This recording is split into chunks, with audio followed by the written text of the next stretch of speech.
सभी को मेरा नमस्कार। जैसा कि आपको पता है कि झारखंड में नगर निगम का चुनाव होना है, नगर पालिका का चुनाव होना है और उस चुनाव में मेयर, डिप्टी मेयर और वार्ड पार्षद चुनाव लड़ते हैं, चुनाव में खड़े होते हैं और जनता पिछले बार का जो रिकॉर्ड रहा है, जनता डायरेक्ट तीनों को अपने डायरेक्ट वोटों से मतदान से चुनते हैं।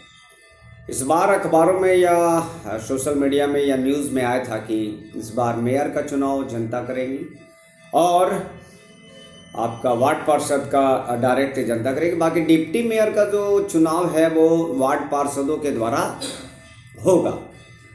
तो एक चीज़ और है कि पहले चुनाव डायरेक्ट तीनों का होता था, इस पर ही पहल करने से बेहतर होगा। इसके पीछे कारण क्या है कि हॉर्स ट्रेडिंग बहुत तेज़ी से बढ़ेगा। ऐसे कई एग्जाम्पल है, चाहे वो एमएलए का चुनाव हो, चाहे खरीद बिक्री की बात हो, तो ये राज्य छोड़कर कहीं और चले जाते हैं, ऐसा रिकॉर्ड है।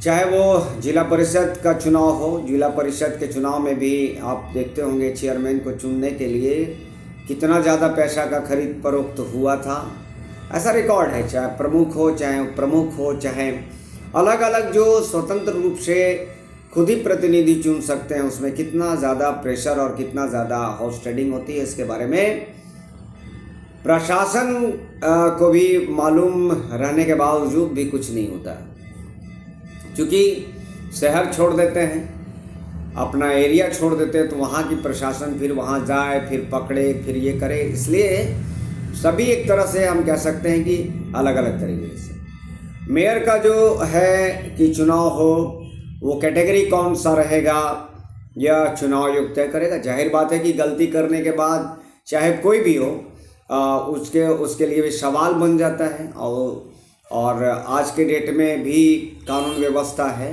सवाल कोई भी पूछ सकता है, वो बात की चीज़ है। तो मेयर का भी और वार्ड पार्षद का भी जो आरक्षण से रिलेटेड है, डिप्टी मेयर का आरक्षण से रिलेटेड है, उन तमाम चीज़ों को जल्द से जल्द यदि सीट क्लियर किया जाए तो निश्चित है कि बहुत सारे जो लोग बहुत सारे जो जनप्रतिनिधि लड़ना चाहते हैं या पिछली बार जो लड़े हैं, और उनको अपने तैयारी करने में एक राहत होगी। और रही बात हम लोगों की, तो हम लोगों का 24 घंटा 365 दिन लगातार लगे रहते, तो हम लोग को कोई तैयारी की ज़रूरत भी नहीं है।